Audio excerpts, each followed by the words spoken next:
All right. Well, Steve and Javier, thank you so much for both being here. We really appreciate it. And I'm excited to hear from both of you. It seems like you guys have both lived such exciting lives. They had to make a TV show about it. So, Steve, let me start with you. Look, we know about Venezuela and Maduro, but for people who really aren't familiar with Colombia and President Petro, give us a little background. Who is he, and why is he not assisting the United States in getting rid of these drug cartels? Well, Laura, thank you for having us on the show here. It's an honor to be here with you. President Petro, who somehow was elected president, promised things that have been promised before and nobody ever carried out. And as we're seeing now, he still isn't carrying out what he promised to do.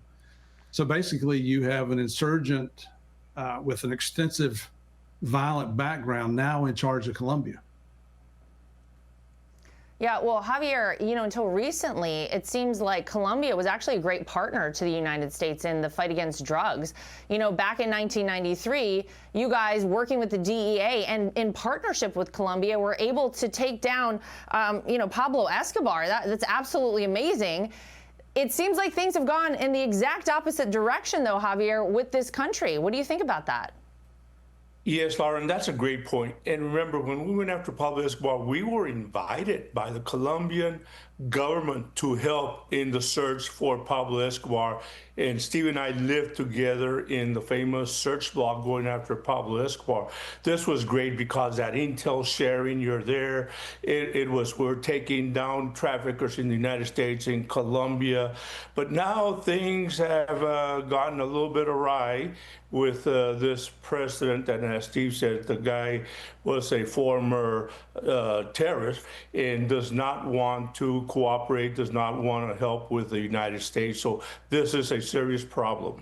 Yeah, well, one of the things that President Petro, along with a lot of Democrats here, Steve, have actually tried to suggest is that it's not narco-terrorists on these boats that the United States has identified and is getting rid of and obviously eliminating this illicit drug problem whenever they target these boats out in the ocean. They're suggesting that it's not narco-terrorists, it's fishermen.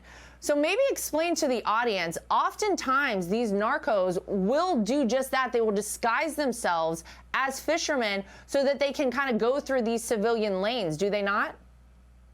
Absolutely, but there are always some identifying characteristics associated with the narcotics traffickers. You see these open bow boats that they're using to transport the drugs. Look and see how many engines are on the back of those, because if these were poor fishermen, they're not going to have these high-powered outboard motors. As you can see in that picture there, we have multiple outboard engines. The narcotics traffickers put those on there to increase their speed. Also, if these are known drug trafficking lanes out in the international waters, I mean, just use a little common sense. Would you go out past 12 miles off the coast if you're just a small-time fisherman? The things that people are, I mean, just the most obvious common sense things, people are either failing to recognize or they're choosing to not recognize those. And you would think that after several of these boats have been destroyed, somebody would get the message. But as we saw, this is continuing to go on and on.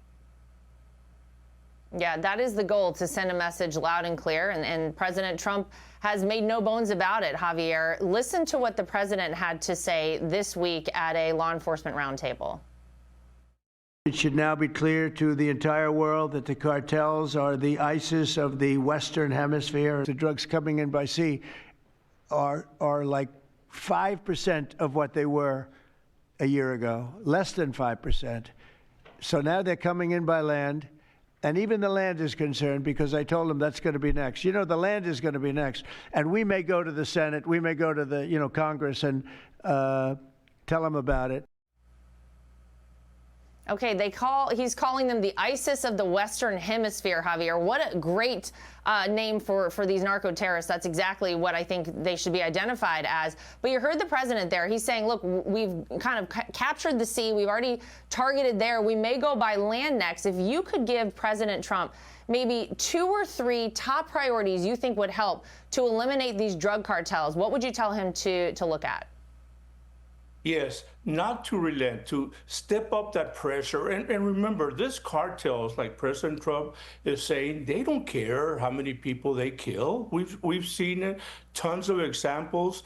Their main goal is to send their dope to the United States. And like I said, if they gotta kill people, they do not think twice about it.